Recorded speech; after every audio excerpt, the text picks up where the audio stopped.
Monday Night Live. Welcome, ladies and gentlemen. Welcome. Who have we got on the call? Give you a big smile. Drop in the chat. Let me know where you're tuning in from, ladies and gentlemen. Let me know I'm not talking to myself. Let me have a look on LinkedIn here. See, the purpose of that introduction, other than just, make Monday Night Live super epic, is to give you guys a chance to jump into comments. So drop in the comments, let us know where you're tuning in from. Maybe I should go closer to the mic. Who have we got on the call tonight? LinkedIn, YouTube, and Facebook. There we go. Najma, how are you? Good to see ya. Hey Hugh, how you doing? Tuning in from Melbourne. Oh, they're all coming in now. Woohoo! Amber, I was excited. Got Julia from Sydney. Front row seats in South Africa. Is it cold in Perth, isn't it? Okay, so I've got some good news. And I've got some... Well, I've got some good news and I've got some other news. Here he is, Hugh. Hey, Michael, welcome. A few guys there. All right, well, good to see you all here. Thanks for participating. So the plan was to have Shay on the live tonight. Shay's had to cancel last minute. But the good news is you get me all to yourself. Which, I'm not too... I think it's a good opportunity because I do guests every week now. Social media has been like crazy this year. I mean, the last couple of years, it's changing so much. I feel like I don't get enough opportunities to jump on and answer questions. I think that's where the most value is when I do the quick Q&A stuff. But also just to give you a bit of an update on what I'm seeing going on in the industry. Okay, I've got to put this comment up before we go any further. Here we go. Dudes. So this is your opportunity to ask me questions that you may not get the opportunity to normally. You could ask me specific things about what's going on in your business and we can problem solve them. I've got some notes here about a couple of things I want to talk about. So while I'm waiting for some questions to come in, I really want to talk about the two things in business and marketing and even in your personal relationships that you need in order to be successful. I never thought of it in the context outside of marketing, but I did a talk to a bunch of people who weren't business owners, weren't marketers last week, and I realized it totally applies. So there's two things that you need to grow a business to be successful at marketing. I'm waiting for somebody to drop in the chat to see what they might be, but I'll spoil it all for you. I've developed enough curiosity, haven't I? Attention and trust are the two things that you need to grow a business and you need for marketing. And isn't it true in your career as well? If you want to be successful in your career, you need the attention of people that have the power to be able to develop your career, and you need to be able to develop trust with them. I mean, in the short term, you may not need to, but in the long term, that's how you build relationships, is by building trust. Now, here's the issue with what's going on with the content world at the moment and the social media world. Because the algorithms are getting so intelligent, they're getting better at giving their users a good experience. Attention is more of an instant gratification type of the two, isn't it? Whereas trust is more of a longer term thing. It's actually not that exciting. And when the focus, this is really important, when the focus of your social media, in the context of social media, is to get attention, it can become very easy to sacrifice trust to get it. Because if all you're looking for is to go viral, it's actually quite a low... You're not looking for much from one person. All you're looking for is a click, a like, and a share, and then you've got more attention, and then you want it to continue. And so, what a lot a lot of people do who don't move too far in social media with their audience size is they gain these followers and then they don't develop trust. So they may not lose the actual followers, but they definitely lose the engagement, and therefore they're not seeing their content. Because I think the best way to explain the algorithm these days, and it's definitely like this on LinkedIn already. You know, it's like that on the other like this on the other platforms already. It's pretty much like when you sign up to a social media platform, you get a private personal concierge, and they follow you around and they learn what you like, they learn who your friends are, they learn what newspapers you read, what you eat for dinner, and then they try and suggest things that they think you'll like. That's how the algorithm works. It's based on user behavior, you know. And so, like, it can become tempting to sacrifice trust in order to gain attention. And so I think that there's in the modern world, I think we're seeing a lot of that going on. And then when you've got the attention, like, trust just slows things down, right? And so I feel like there's a lot of the most popular guys with the most audience and the most followers are not necessarily the most trustworthy individuals, because of what of the tricks of the trade and the things that they had to do to get there. So I think that's really important. I think I'm going to be talking more and more about that. I want to talk about content framework and Gary Vaynerchuk's strategies. Hey Matthew, how are you? Thanks for the support, Hugh. Good to see you, mate. Amber's disappointed. Can we talk about the new podcast launch? That's a show I would love to be a guest on if you'll have me. Well, look, Amber, the podcast isn't new. It's just a new branding. I mean, the Nathaniel Bibby podcast has been going for a couple of years now, but maybe even longer, 3 years. But it's just in the last year where the numbers have really started to pick up, which I'm happy about. I decided that when I launched the podcast that I would put all my best content there. And it seems to be paying off.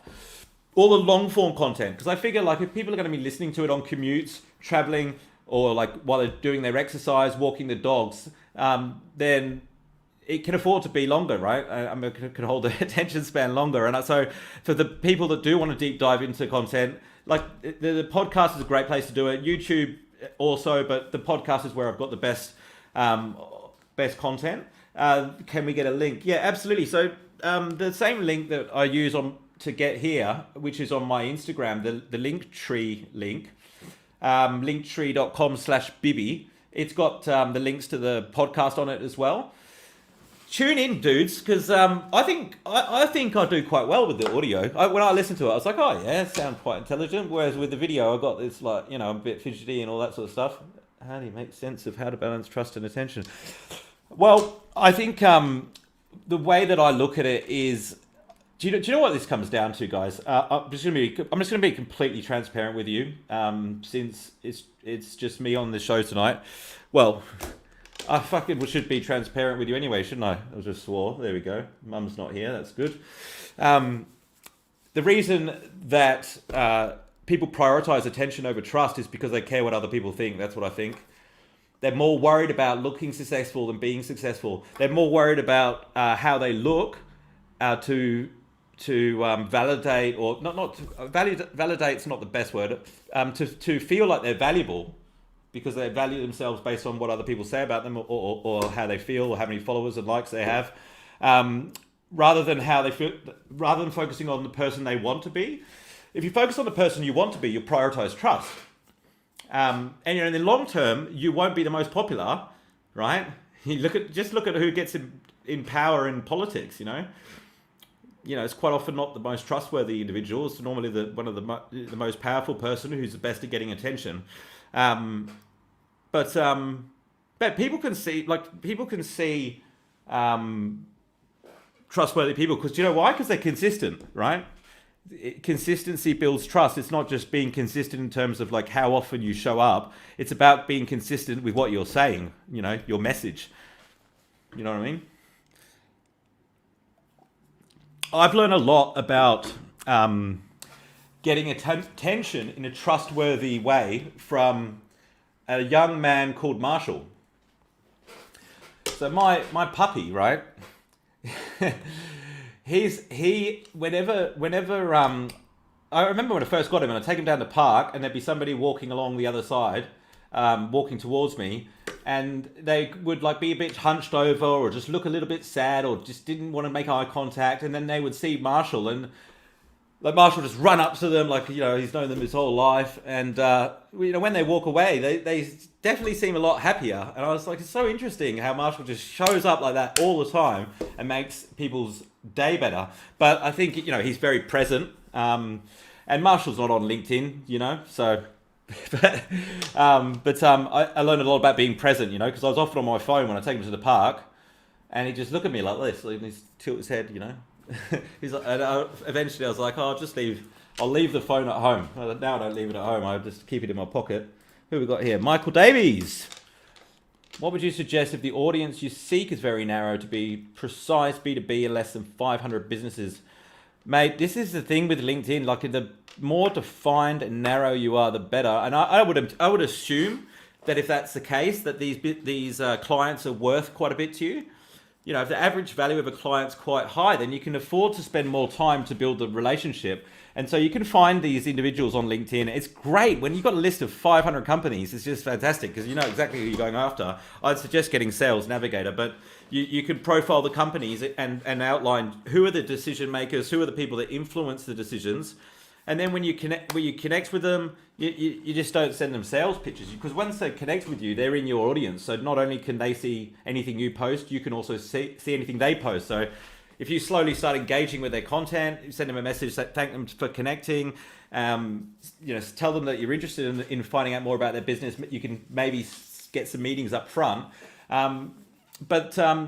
You start to show up, and then every time you engage on their content, if they're posting content and they're getting if they're getting anything less than 50 engagements per post, which most people would be, then they're going to notice when you comment and because they took the time to create the content on the basis they're not delegating it. And if you're engaging with their content, what will happen is when they see your face, and they see your name pop up on social media, is they'll release either oxytocin, dopamine, or endorphins, and they'll like you. They're more likely to trust you. Then the next provider, all else being equal. So I think of engagement like an engagement ladder.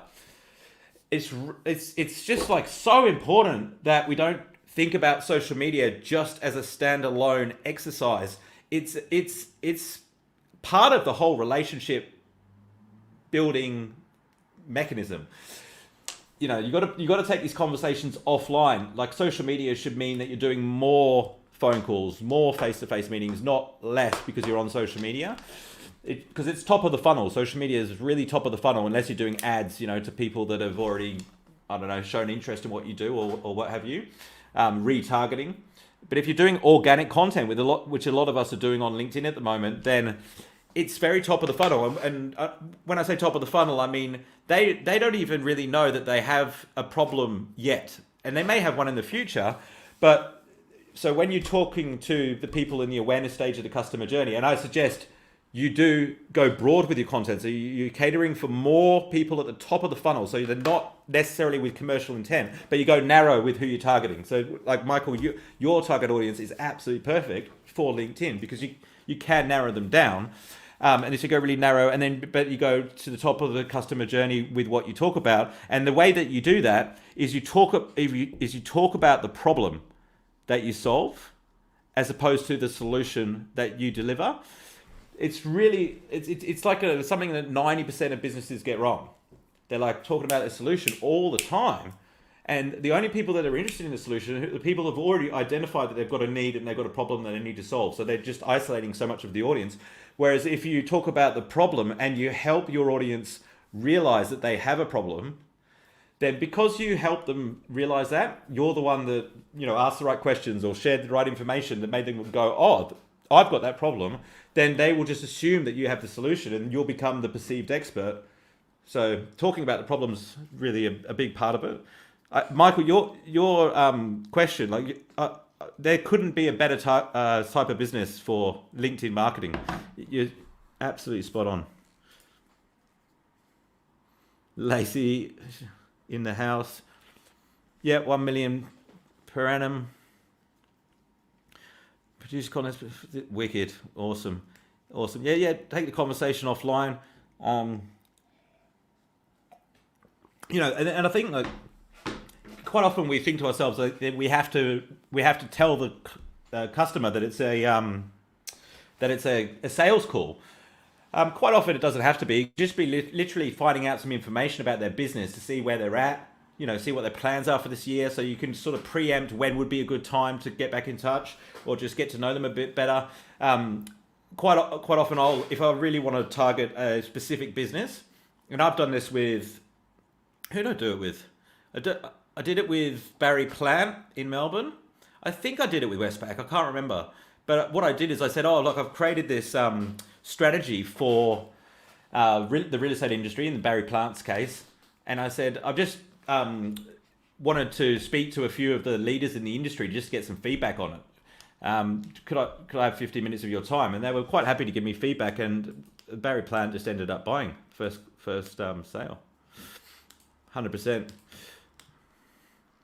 I talk about my customers and their problems, not about my product. 5 times the readership. Brilliant. Yeah. I mean, yes, we look at the newspapers, right? I mean, when they post, when they write negative articles, they always do so much better. They love to write a horror story, don't they? Negative headlines do really well. The 5 mistakes will do better than the 5 ways to do something or the 5 tips.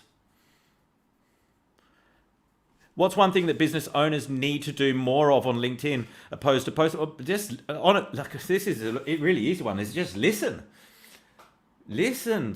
Like if you stop thinking about what you want to tell people and you start listening to what they want to hear about, then you'll just do so much better. Because I think that a lot of it comes down to caring.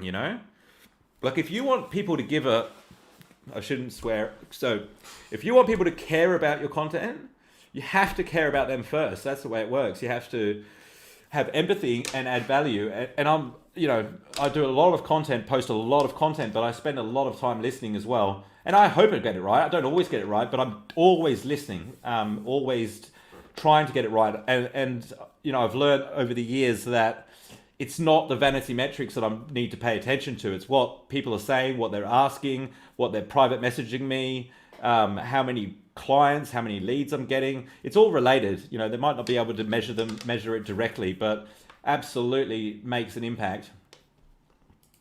It's good to see the comments coming through. I would like to get a lot of, after this saying that I don't measure the vanity metrics, I would like to get 150 comments today. That's my goal. There's a bit of a contradiction. Being authentic, that's what it is. I've been following you for a while now, but meeting you personally was definitely something else. Your humbleness and humility was shown. Oh, that's sweet. You're truly someone. Oh, thank you. That's lovely. You made my day. Thank you. What is your opinion of a Google My Business profile, as I don't see you tapping into this side of organic marketing yet? Really? I've got to Google My Business profile. I think it's really important. I think Google's the best place to get inquiries. If there's people looking for what you do on Google, they have high commercial intent. That person coming through to your website's worth a lot more than. Well, look, put it this way. So the difference is between a Google inbound lead and a LinkedIn lead is with the Google, you don't know which industry they're in. You don't know if they're researching, if they're looking for a job. Like it's hard to tell. All you know is they're searching for what you do. And so they probably have commercial intent. Like a lot of them will have commercial intent. They know they have the problem and they're ready to buy. And that's where they'll go. They'll go to Google. And so it's really important to show up there. But whereas on LinkedIn, it's like, you don't know if they have a need yet. They may not have a need yet. So the sales cycle is typically longer, but you can be very specific and say it's just financial services companies that have 200 employees in Melbourne that I'm going to connect with and reach out to. So it's very targeted.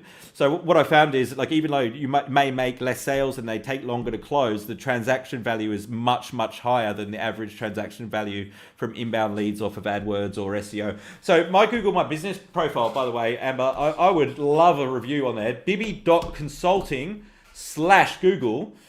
I think I got 25 reviews or something. and we've got Perth and Melbourne office, and yeah, I think it's really important. I think it's huge. If you've got any advice for me on how I can make it better, I would be all ears. I've recently experimented with putting the listings as like notifications on the website. I found it slowed it down a bit, so I'm just going to inquire with my SEO guy about that. But I think, it's really important. Google's really important. It's about them, not us, right? Well, yeah, it is. Lacey, I get more inquiries from Google than any other social platforms. That's fantastic. It's a really good place to be in, especially if you've got AdWords working for you. Everyone's like, don't use AdWords; it's so expensive. But if you can make AdWords work, it is awesome because you just turn the tap on and you get leads. And if you know you're going to spend $1,000 on AdWords and you're going to get $10,000 back, why on earth wouldn't you spend as much as you can? You spend $100,000, $1 million a month. When I see companies who've got it working, the ROI is very clearly working. I was like, why aren't you spending more? You're only going to regret it later if the cost goes up. But a lot of businesses can't compete on AdWords these days because it is quite expensive, and the larger organizations, like financial services, is a great example. That banks, because their average value of a client is so much higher than the smaller financial services firm. They can afford to pay a lot more per click. So it's very competitive. For my business, we specialize in LinkedIn marketing and LinkedIn training. We can't really spend more than $1,000, $1,500 a month, really. If I'm focused on Australia, I do a bit in Singapore. There's just not enough search volume. If I go into like a keyword like lead generation, there's a lot more traffic, but it's a lot more expensive, and a lot of people who are searching for lead generation aren't looking for LinkedIn marketing. So,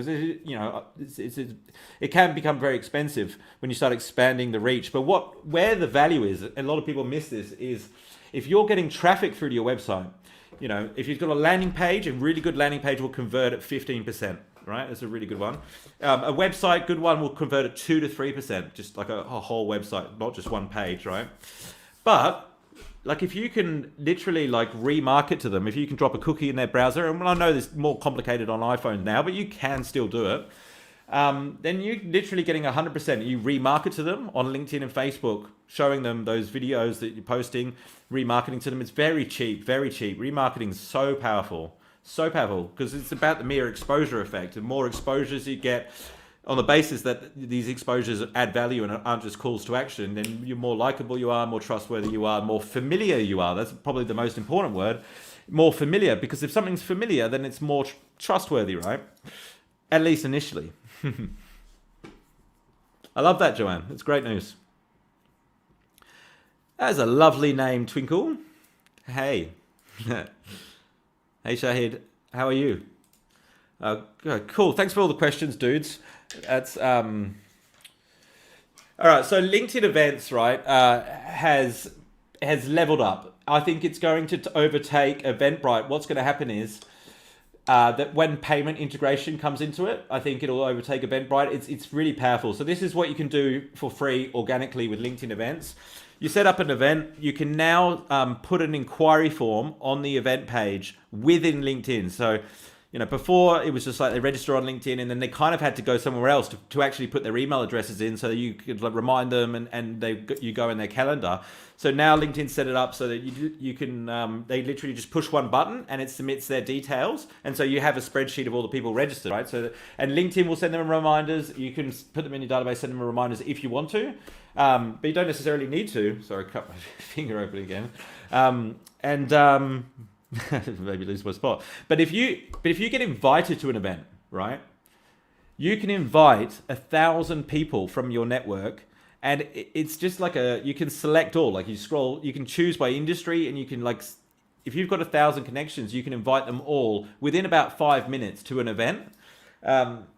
So you can invite 1,000 people per week, and so you may notice I've been doing a few LinkedIn events lately, online events.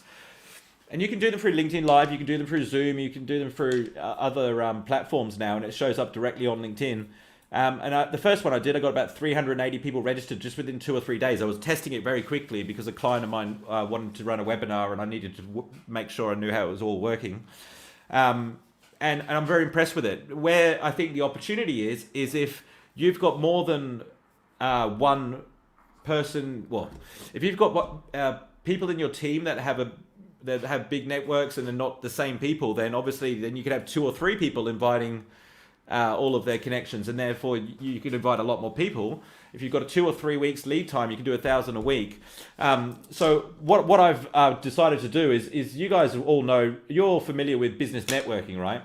I just joined BX Networking here in Perth. They're doing really well in Australia, growing quite quick. Go to breakfast every fortnight. Lacey's actually organising it, who's been there in the comments, dropping some bombs. And so I joined, and it made me think that, now that these LinkedIn events are so easy to register for and so powerful, I think it's time that we started networking on LinkedIn in an event format, a virtual event format. So I'm running on Wednesday. I'm running a networking. What do you call it? A networking is an hour and a half on Wednesday.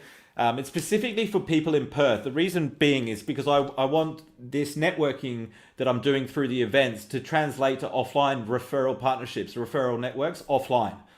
So it is actually, it's proper networking. It's not like, how like LinkedIn will have like engagement pods. I'm sure some of you are familiar with engagement pods.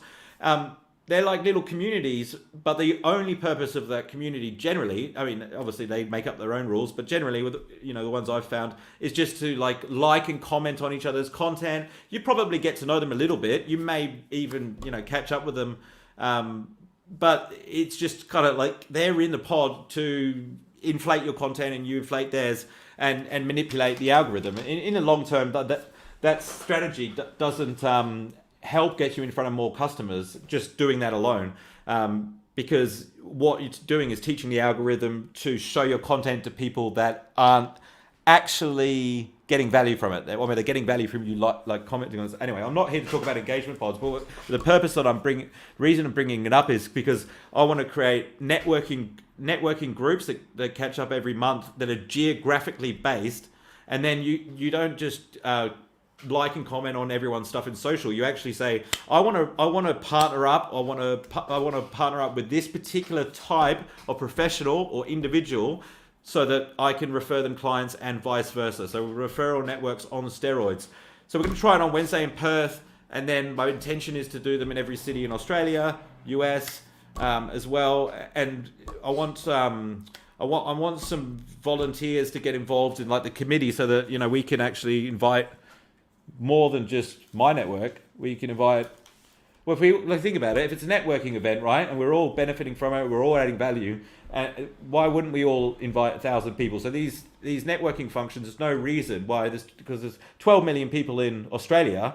There's no reason why, everyone that goes to networking functions all around Perth in different areas, South Perth, City Beach, Fremantle, there's no reason why they wouldn't once a month all come together on LinkedIn. So there should be a few thousand people there, and then you'd be able to find exactly who would be the perfect type of referral partner. Just something I came up with. We'll see how it goes. We'll see how it plays out. Wanted to share that with you. If any of you are interested in being a part of the committee, send me a private message on LinkedIn. I want to round up at least 5 people before Wednesday's session, and we'll be looking interstate and internationally soon as well. Oh yeah, so on Thursday night, right? Sounds good, Matthew. That sounds awesome. Oh, cool. Thank you, Amber. So good. I really want to make my Google My Business as good as I can. I appreciate that. Thank you so much.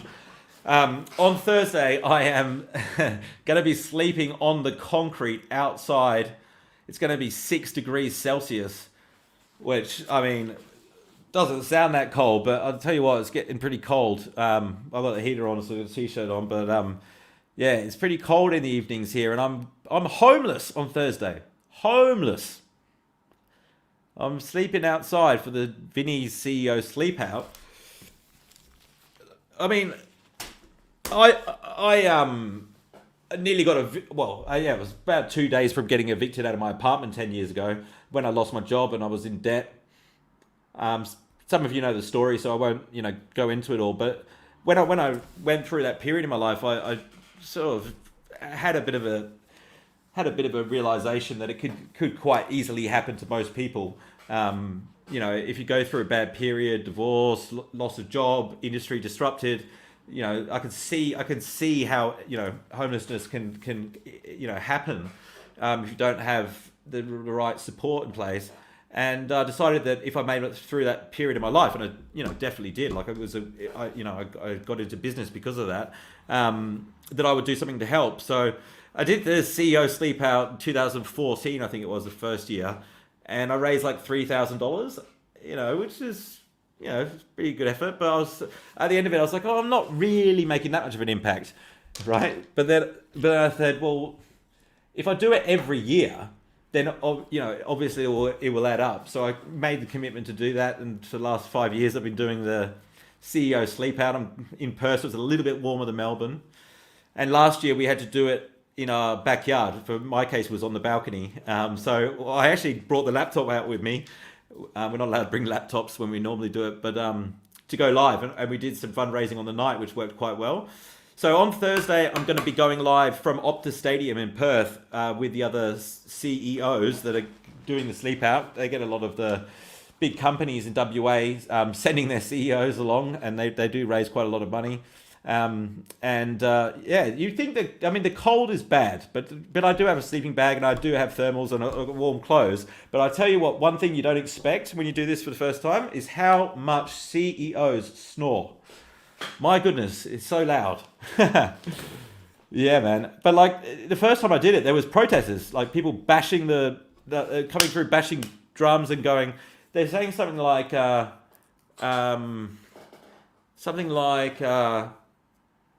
you don't know what it's like. You can't fix it in one night, or something like that. They were chanting. Homeless people to all the CEOs. We raised a few $1 million trying to make a difference, but every year, the number of, I don't actually know the statistics overall, but I know the number under the age of 12. When I first started, there was 12,000 children under the age of 12 that were homeless. And just last year, it was 18,000 and something. So even though we're raising this money every year, the number keeps increasing for kids under the age of 12, which is, what I'm most concerned about. I think that, some of the adults that I've met that are homeless, they have the resources, they have the ability to be able to seek out help. Obviously it's not ideal, but the children really have no say in the matter. And I feel like kids, I think they all deserve the same opportunities, really, especially somewhere safe to sleep at night. The chances of trauma and like having to go through, it's just not going to be as easy for them. Like a lot of them will be successful. They certainly can be, but it's just, they've got a few things stacked against them. And I just think it's so unnecessary in this country where, like, we've got a pretty high standard of living, really. I could imagine, like, if you lived in a third world country and you looked at Australia and you'd be like, what? How do they have hope? Why do they let the children, sleep on the street, like during winter? I think it's something that we have a responsibility to do something about as citizens, because it's naive to think that, they're in Canberra, like thinking about the interests of, the how do I say this properly? Oh, well, they're not thinking about the people that, the poor people that don't have a lot of power. The way that, going back to attention and trust, like a lot of people in politics, they've got, supporters that have like bankrolled a lot of their campaigns. They've got all these other economic things to think about. It's so, if they're not going to take care of things like this, I think it's up to us in the community. I can't do it alone. I don't think one person can. Marshall can't come. Marshall's not allowed to come, unfortunately. He came with me last year. But I'm halfway to my fundraising goal. My fundraising goal is to raise 5,000. I've raised 2,300 so far. So I understand that, there's other charities and things to contribute to. So a couple of things like I've done. So first of all, if you are in a position to donate, I'd love to have your support, and I'll drop the link into the chats after the live. In fact, I could probably bring it up, and I'll be able to bring it up shortly. It's just going to cover the whole screen, so I'll do it shortly. But if you can't contribute, I understand. But I'd love for you to share the link, maybe post it on your Instagram stories or something like that. That would be really helpful. It's just as valuable to me. And I'll be thanking everyone that does contribute on the night. I'm going to go live from Optus Stadium. And so I hope that I'll be going around with the selfie sticks, and so hopefully I'll be able to have a chat to some of the CEOs. I'll see who I can speak to if there's any high-profile dudes there. But I want to thank everyone, personally. Thank all the brands that have contributed. I think for a business, it's a good way to get some exposure as well. And then I've put $3,000 worth of LinkedIn training, online training from nathanielbibby.com. To give away. So what that looks like is my LinkedIn Insider course, which is my best training program. It's just been updated, which teaches you how to generate leads, how to create content, batch create content, like an afternoon's worth of in an afternoon, create like a month's worth of content. It's got all the templates and scripts and checklists, basically everything that you need to implement, optimize your profile, everything to become a LinkedIn master. So it's really for business owners and salespeople. Those are the two main types of people that buy that. So that's $597. So I'm giving away 5 of those. So that's, the $3,000 worth of 5 of those. So anyone that donates over $100 goes into the draw to win one of those. So that's just a bit of commercial incentive if you're weighing up whether to do this one or another one. But it's tax deductible as well. So there's a few reasons why contribution is beneficial for yourself as well as giving. But I do think it'll make you feel good. But anyway, I just wanted to give that a bit of a mention because I don't get the opportunity to talk about it much. And thanks for the support, dudes. Especially the kids. Yeah, it's pretty sad, really. But I mean, it is a lot worse in other countries. But I think the main thing is that each of us, I don't think we can expect everyone to do something. But I think if you can, just with your going back to like relationship with yourself and stuff, like if you can feel like you're contributing, then that's great. And this is the cause I decided to contribute to. I feel like it's quite close to home. The kids thing and how close I came to being homeless. I've got to tell you this story. It's a bit off. Yeah, it's on topic. So I was on Chapel Street and I had about $60 in my pocket. This is like 8 years. Oh, it might even be longer. It might even been 11 or 12 years.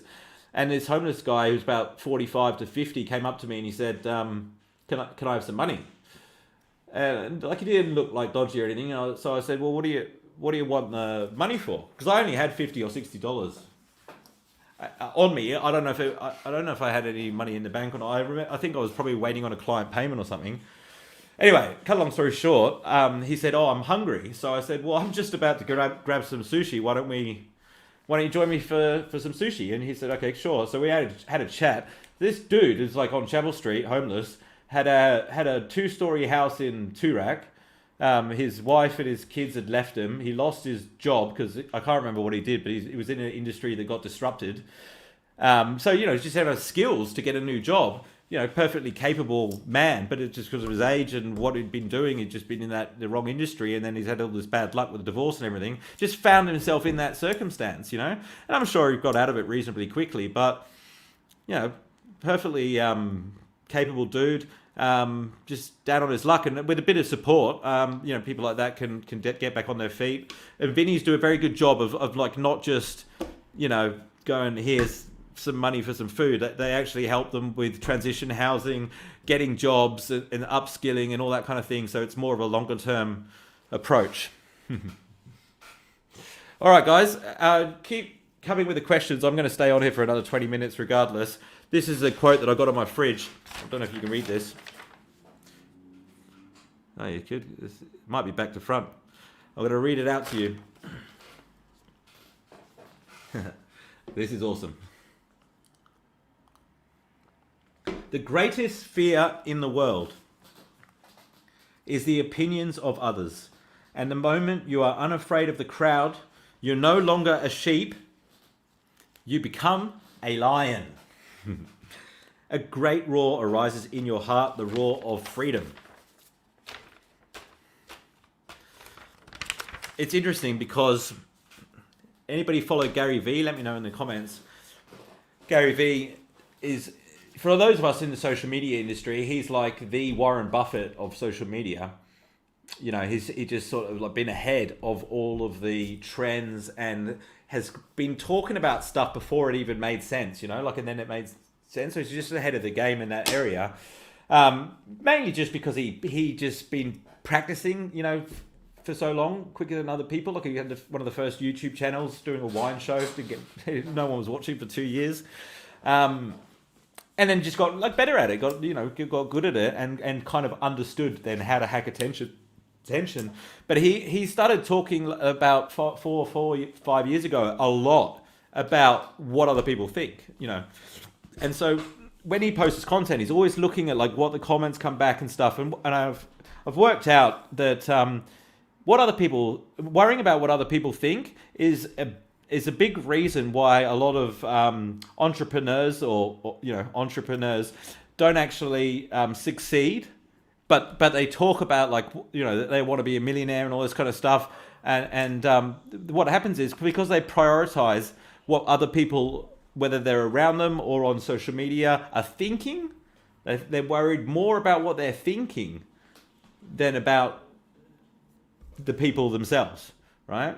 So I've learned over the past few years that particular insecurity gets in the way of you making the right decisions in business to be able to actually be successful. If you care more about looking successful than being successful, those two seem to conflict a lot. So it's quite difficult if you've got this, like, oh, I need to be a millionaire, I need to be this, I need to be that.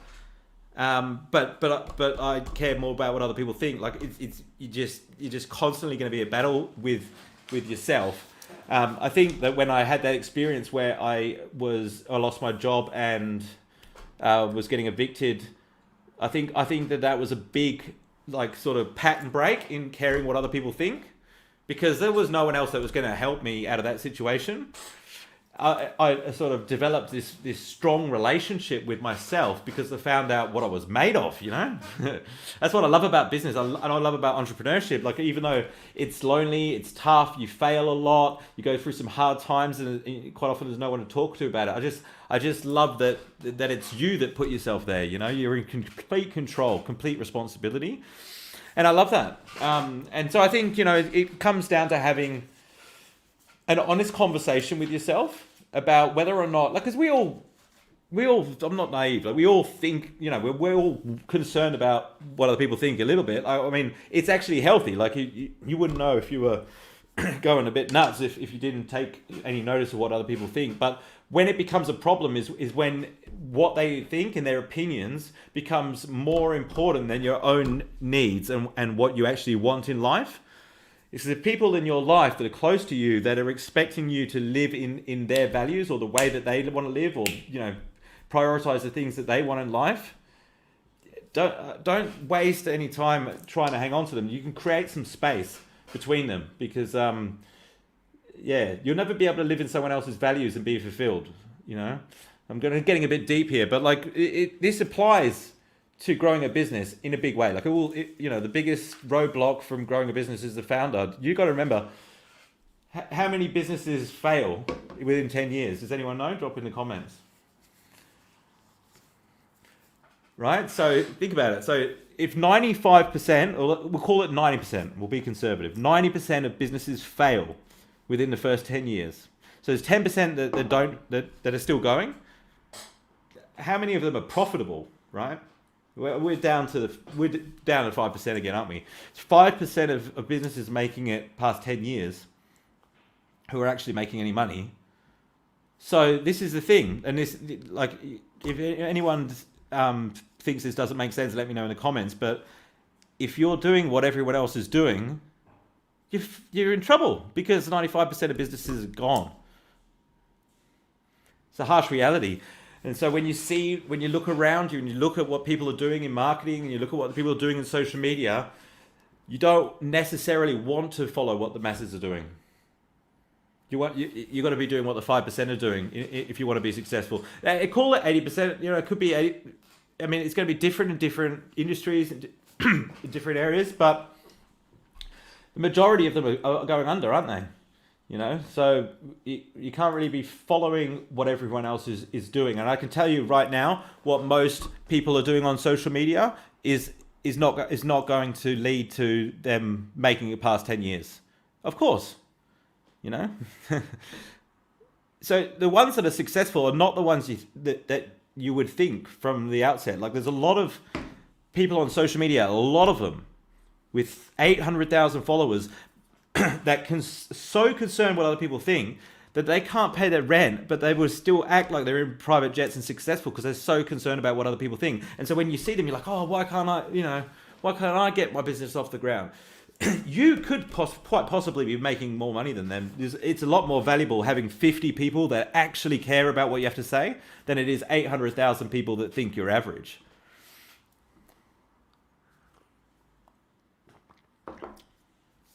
My stats more accurate. The most viral post on Instagram. Does anyone know what it was? So it was of a picture of an egg, right? Have you guys seen this? Here we go.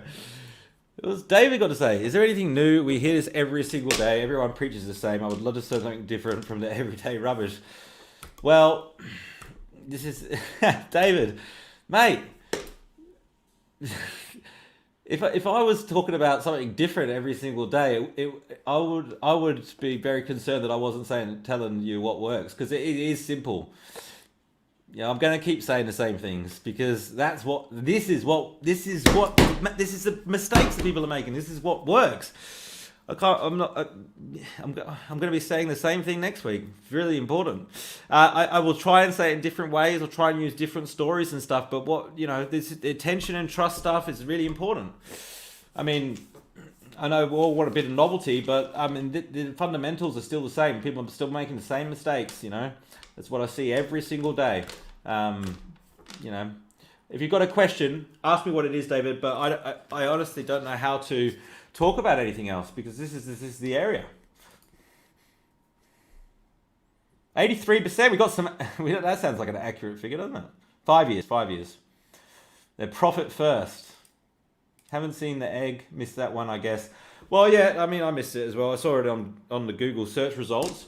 And what they said is let's make this egg the most viral post on Instagram and overtake Kim Kardashian. So it was kind of like one of those negative posts, right? Where it's like, let's overtake Kim Kardashian. I was really looking forward to invite her back in that. Yeah, we'll see. Look, the thing is, it's yeah, we'll see what happens with Shay. I don't think we're going to be able to get her on Monday Night Live. We may be able to do another time. But it's so when it's 6 p.m. here in Perth, it's 6 a.m. in the US. So we had Scott Eddy on the other week, early riser. So we'll see. We might be able to work out a different time for Shay. I think it would be good to have a little bit of a LinkedIn sort of powerhouse session. I've got a couple of other LinkedIn dudes coming on over the next few weeks, which will be quite exciting. I was just waiting to see if David's got anything to add, because I would really like to know what you'd like me to talk about. Whether it was you just want to know something new. We can talk about the hacks on LinkedIn and we talk about the features and stuff because they're changing all the time. But it's definitely like the mentality of adding value and being empathetic. And I think that's what people are getting wrong, no matter how many hacks they have. But I mean, so if I want to talk about the features, LinkedIn Live is huge, LinkedIn Events is huge, LinkedIn Polls is huge. LinkedIn articles are still huge. Like if you use them the right way, LinkedIn articles are bloody awesome. Just so you know, by the way, the LinkedIn posts, the short form posts that never traditionally showed up in the search results on Google now do. LinkedIn has opened up short form posts to be exposed to Google, which is going to bring in a lot more traffic. Here we go. New way of doing this. Social media is so old. From what I have seen, simply advertisements in newspapers get a massive hit. Look at Harvey Norman. Yeah, I mean, that's awesome. I mean, if it's working, it's working. You know, I do speak to a lot of business owners that have got ads in newspapers, like in the real estate industry and stuff, that just getting no hits. You know, so it just depends, I guess, on the audience, on the ad creative. Social media is been around a while, but it's not a mature industry at all, and because it's changing all the time, I think there's always things to talk about. I mean, I'm always getting questions about social media because it's changing all the time. Like what worked 5 years ago doesn't work so well today.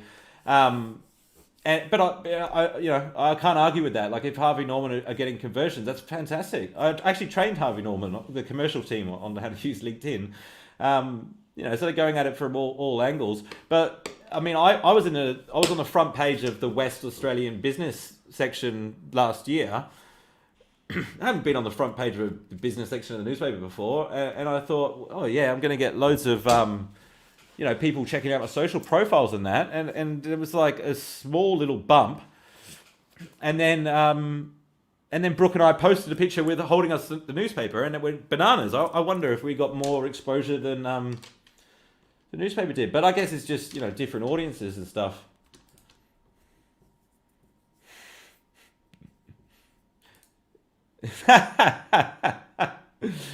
Where you display is absolutely. I mean, it comes down to creative, right? There's a lot of people on social media that are just boring, that aren't getting anywhere, or putting calls to action in front of people.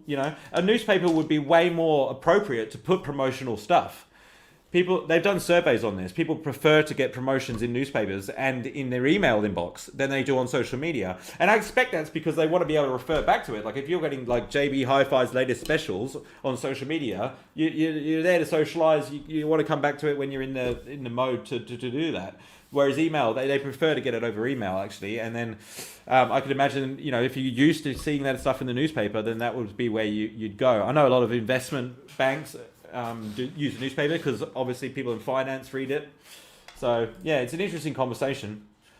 Everyone and most people look at the front page. Well, like if I was looking to reach like the CEOs of mining companies or big investors, I would definitely agree with you. But I mean, I don't look at it. I don't even watch the news. I'm probably a bad example. I'm probably a bit extreme. Unfortunately, I get most of my news from social media, which is not the most accurate place to get it. But yeah, that's just the way it is. Hey Ian, how you doing, buddy? You do have the pockets of Harvey Norman or JB Hi-Fi. Yeah, I haven't worked with JB Hi-Fi yet. I have bought a few things off them recently. How are we doing for time, guys? Okay, we're approaching the hour. I think we've done pretty well today. Let me know in the comments if you're able to donate $20, $50 to my sleep out. If you can donate $100, you may win a LinkedIn Insider membership. Help the kids that don't have somewhere warm to sleep. I really appreciate that. And have a conversation with yourself about how much you value the opinions of others. Might be something worth considering working on. I've certainly been working on it for a long time. And think about how you want to show up. When it comes to attention and trust, what's more important to you and your values. On Wednesday, if you're in Perth, come along to the LinkedIn Perth networking event on LinkedIn. You'll be able to do a search for it and find it relatively easily.